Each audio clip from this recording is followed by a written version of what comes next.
Hello and welcome to Lexical Gap Leaps, a show where I take words that we don't have in the English language and examine them. Today, Schadenfreude. Schadenfreude means to delight in another's misfortune. The word was popularized when it was featured in the musical Avenue Q back in 2003. The problem is, Schadenfreude isn't technically a lexical gap, at least not in the English language. There's a rarely used word, epicarcasy. You know, I pronounced that wrong. I'm sure that I did. So, I'm going to spell it on the screen. You'll see it. And it stems from the three words that all come from Greek.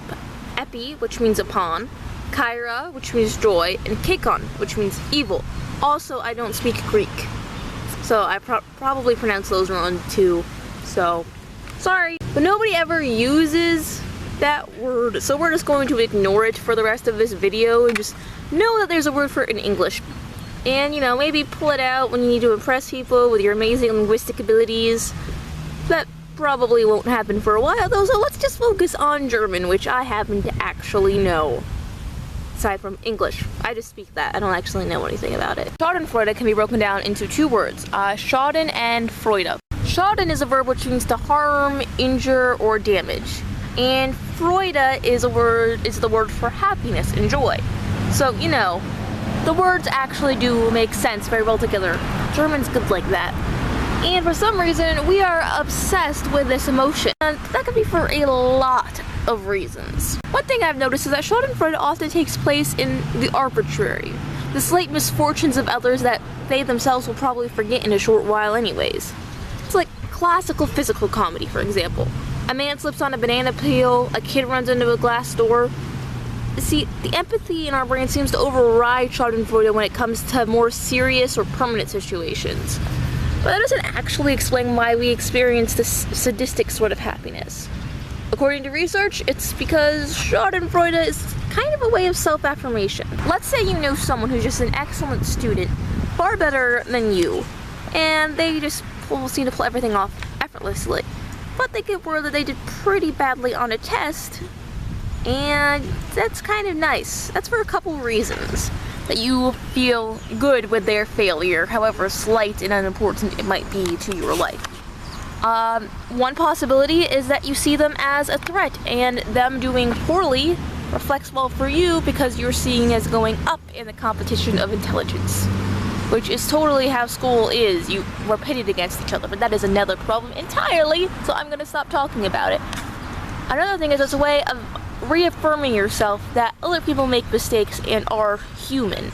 It's not just that that person was a threat and their failure seems to benefit you. It's that it's a way of reminding yourself that you're doing okay.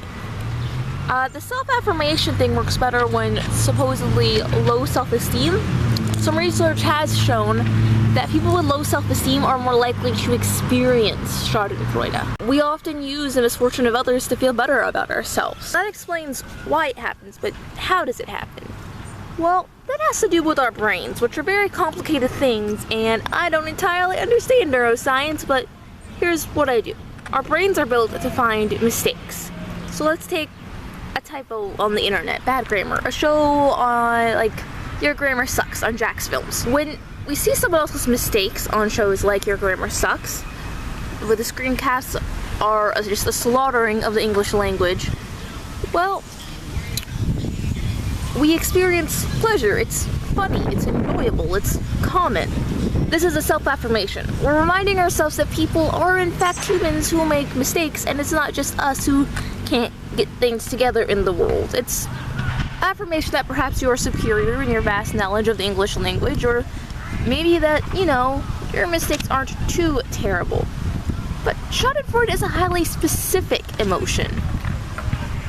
And it is one that's based in self-affirmation, but that's not all of it, and that's what we need to remember. We have to remember that this is a very complex ideal, but it's also amazingly simple as well, and I don't know why that is. But what a fearful thing it is that any language should have a word expressive of the pleasure which men feel at the calamities of others. For the existence of the word bears testimony to the existence of the thing.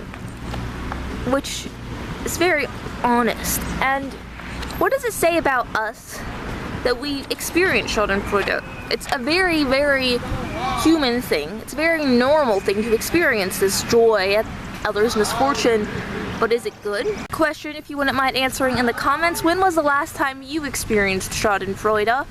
And also, if you have any cool lexical gaps you'd like me to research and look into, leave them down in the comments below.